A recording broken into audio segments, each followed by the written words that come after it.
Friends, ನಾವು ಮೊದಲನೇದಾಗಿ ನಮ್ಮ ಆಧಾರ್ ಕಾರ್ಡ್ನ APS ಅಥವಾ ಬಯೋಮೆಟ್ರಿಕ್ ಲಾಕ್ ಅಥವಾ ಅನ್ಲಾಕ್ ಮಾಡಬೇಕಾದ್ರೆ ನಾವು ಗೂಗಲ್ ಕ್ರೋಮಲ್ಲಿ ಮೈ ಆಧಾರ್ ಕಾರ್ಡ್ ವೆಬ್ಸೈಟ್ಗೆ ಬರಬೇಕಾಗುತ್ತೆ. ನೋಡ್ತಾ ಇದ್ರಲ್ಲ, ಈ ವೆಬ್ಸೈಟ್ನ ಲಿಂಕನ್ನು ವಿಡಿಯೋದ ಕೆಳಗಡೆ ಡಿಸ್ಕ್ರಿಪ್ಷನಲ್ಲಿ ಕೊಟ್ಟಿರುತ್ತೇನೆ. ನೋಡ್ಬೋದು ಫ್ರೆಂಡ್ಸ್, ನಾನು ಇವಾಗ ಈ ವೆಬ್ಸೈಟನ್ನು ಓಪನ್ ಮಾಡಿದ್ದೇನೆ. ಅದೇ ಥರ ನೋಡ್ಬೋದು ಫ್ರೆಂಡ್ಸ್, ಇಲ್ಲಿ ಲಾಗಿನ್ ಅಂತಿದೆ ಫ್ರೆಂಡ್ಸ್, ಕಾಣ್ತಾ ಇದೆ ಲಾಗಿನ್ ಅಂತಿದೆಯಲ್ಲ, ಅದನ್ನು ಕೊಡಬೇಕಾಗುತ್ತೆ.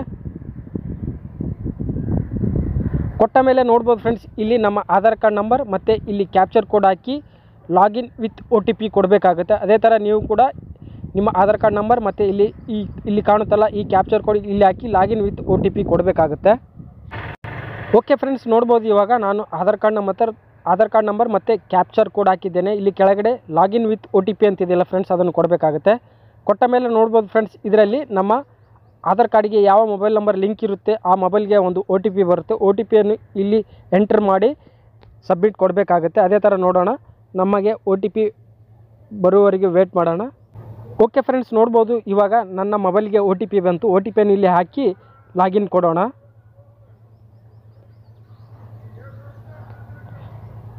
ನೆಕ್ಸ್ಟ್ ನೋಡ್ಬೋದು ಫ್ರೆಂಡ್ಸ್, ಲಾಗಿನ್ ಕೊಡೋಣ.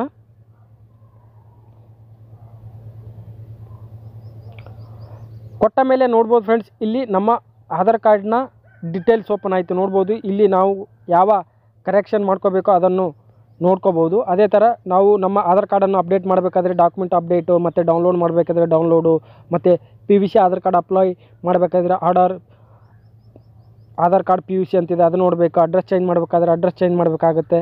ಅದೇ ಥರ ಇಲ್ಲಿ ನೋಡ್ಬೋದು ಫ್ರೆಂಡ್ಸ್, ಇಲ್ಲಿ ಲಾಕ್ ಅನ್ಲಾಕ್ ಬಯೋಮೆಟ್ರಿಕ್ಸ್ ಅಂತಿದೆ ಫ್ರೆಂಡ್ಸ್. ನೋಡ್ಬೋದು, ಇದನ್ನು ಸೆಲೆಕ್ಟ್ ಮಾಡಬೇಕಾಗುತ್ತೆ. ನೋಡ್ಬೋದು, ನಿಮ್ಮ APS ಲಾಕ್ ಅಥವಾ ಅನ್ಲಾಕ್ ಮಾಡಿಸ್ಬೇಕಾದ್ರೆ ಲಾಕ್ ಅನ್ಲಾಕ್ ಬಯೋಮೆಟ್ರಿಕ್ಸ್ ಅಂತಿದೆಯಲ್ಲ ಫ್ರೆಂಡ್ಸ್, ಅದನ್ನು ಸೆಲೆಕ್ಟ್ ಮಾಡಬೇಕಾಗುತ್ತೆ. ಸೆಲೆಕ್ಟ್ ಮಾಡಿದ ಮೇಲೆ ನೋಡ್ಬೋದು ಫ್ರೆಂಡ್ಸ್, ಈ ಥರ ನಮ್ಮ ಲಾಕ್ ಅನ್ಲಾಕ್ ಬಯೋಮೆಟ್ರಿಕ್ಸ್ ಡೀಟೇಲ್ಸ್ ಬರುತ್ತೆ. ಅದೇ ಥರ ಇಲ್ಲಿ ಕೆಳಗಡೆ ನೆಕ್ಸ್ಟ್ ಅಂತಿದೆಯಲ್ಲ ಫ್ರೆಂಡ್ಸ್, ಅದನ್ನು ಕೊಡಬೇಕಾಗುತ್ತೆ. ಕೊಟ್ಟ ಮೇಲೆ ನೋಡ್ಬೋದು ಫ್ರೆಂಡ್ಸ್, ಇಲ್ಲಿ ಅನ್ಲಾಕ್ ಬಯೋಮೆಟ್ರಿಕ್ಸ್, ನಂದು ಬಯೋಮೆಟ್ರಿಕ್ ಲಾಕ್ ಆಗಿರೋದ್ರಿಂದ ನನಗೆ ಅನ್ಲಾಕ್ ಕೇಳ್ತಾ ಇದೆ. ಅದೇ ಥರ ನಿಮಗೆ ಬಯೋಮೆಟ್ರಿಕ್ ಅನ್ಲಾಕ್ ಇಲ್ಲದಿದ್ದರೆ ಇಲ್ಲಿ ಲಾಕ್ ಅಂತ ಬರ್ತಾ ಇದೆ. ಇದೇ ಥರ ನೀವು ಕೂಡ ನಿಮ್ಮ ಮೊಬೈಲ್ನಲ್ಲಿ ನಿಮ್ಮ ಆಧಾರ್ ಕಾರ್ಡನ್ನು ಅಥವಾ APSನ್ನು ಲಾಕ್ ಅಥವಾ ಅನ್ಲಾಕ್ ಮಾಡ್ಕೊಳ್ಬೋದು. ಅದೇ ಥರ ನಾನು ಇವಾಗ ಅನ್ಲಾಕ್ ಮಾಡ್ತಾ ಇದ್ದೇನೆ. ಅದೇ ಥರ ನೋಡ್ಬೋದು ಫ್ರೆಂಡ್ಸ್, ಇಲ್ಲಿ ಅನ್ಲಾಕ್ ಬಯೋಮೆಟ್ರಿಕ್ಸ್ ಅಂತಿದೆಯಲ್ಲ, ಅದನ್ನು ಸೆಲೆಕ್ಟ್ ಮಾಡಬೇಕಾಗುತ್ತೆ. ನೋಡ್ಬೋದು, ಸೆಲೆಕ್ಟ್ ಮಾಡಿದ್ದೇನೆ. ಅದೇ ಥರ ನೋಡ್ಬೋದು ಫ್ರೆಂಡ್ಸ್, ಇಲ್ಲಿ unlock biometrics temporary, unlock biometric permanently ಅಂತಿದೆ.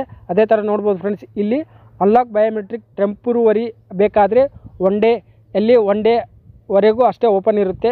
ಅದೇ ಪರ್ಮನೆಂಟ್ ಆದರೆ ಪರ್ಮನೆಂಟ್ ಅನ್ಲಾಕ್ ಆಗುತ್ತೆ. ಅದೇ ಥರ ನೀವು ಕೂಡ ನಿಮ್ಮ ಬಯೋಮೆಟ್ರಿಕನ್ನು ಲಾಕ್ ಅಥವಾ ಅನ್ಲಾಕ್ ಕೂಡ ಇದೇ ಥರ ಮಾಡ್ಕೊಳ್ಬೋದು. ಅದೇ ಥರ ನಾನು ಅನ್ಲಾಕ್ ಬಯೋಮೆಟ್ರಿಕ್ ಟೆಂಪ್ರವರಿ ಅಂತಿದೆಯಲ್ಲ ಫ್ರೆಂಡ್ಸ್, ಅದನ್ನು ಸೆಲೆಕ್ಟ್ ಮಾಡಿ ಇಲ್ಲಿ ನೆಕ್ಸ್ಟ್ ಕೊಡ್ತಾ ಇದ್ದೇನೆ ಫ್ರೆಂಡ್ಸ್. ಕೊಟ್ಟ ಮೇಲೆ ನೋಡ್ಬೋದು ಫ್ರೆಂಡ್ಸ್, ಇದರಲ್ಲಿ ನಮ್ಮ biometric have been unlocked successfully still 24/7 ಈ ಟೈಮ್ವರೆಗೂ ನನ್ನ biometric Aadhaar card biometric unlock ಇರುತ್ತೆ ಫ್ರೆಂಡ್ಸ್. ಇದೇ ಥರ ನೀವು ಕೂಡ ನಿಮ್ಮ ಬಯೋಮೆಟ್ರಿಕ್ ಆಧಾರ್ ಕಾರ್ಡ್ ಬಯೋಮೆಟ್ರಿಕ್ ಅಥವಾ APS ಇದೇ ಥರ ನೀವು ಕೂಡ ನಿಮ್ಮ ಮೊಬೈಲ್ನಲ್ಲೇ ಲಾಕ್ ಅಥವಾ ಅನ್ಲಾಕ್ ಮಾಡಿಕೊಳ್ಳಬಹುದು ಫ್ರೆಂಡ್ಸ್. ಓಕೆ ಫ್ರೆಂಡ್ಸ್, ನಿಮಗೆ ಈ ವಿಡಿಯೋ ಇಷ್ಟ ಆಗಿದೆ ಅನ್ಕೋತೀನಿ. ಇಷ್ಟವಾದರೆ ಲೈಕ್ ಮಾಡಿ, ಶೇರ್ ಮಾಡಿ, ಸಬ್ಸ್ಕ್ರೈಬ್ ಮಾಡಿ ಅಂತ ಹೇಳ್ತಾ ಧನ್ಯವಾದಗಳು ಫ್ರೆಂಡ್ಸ್.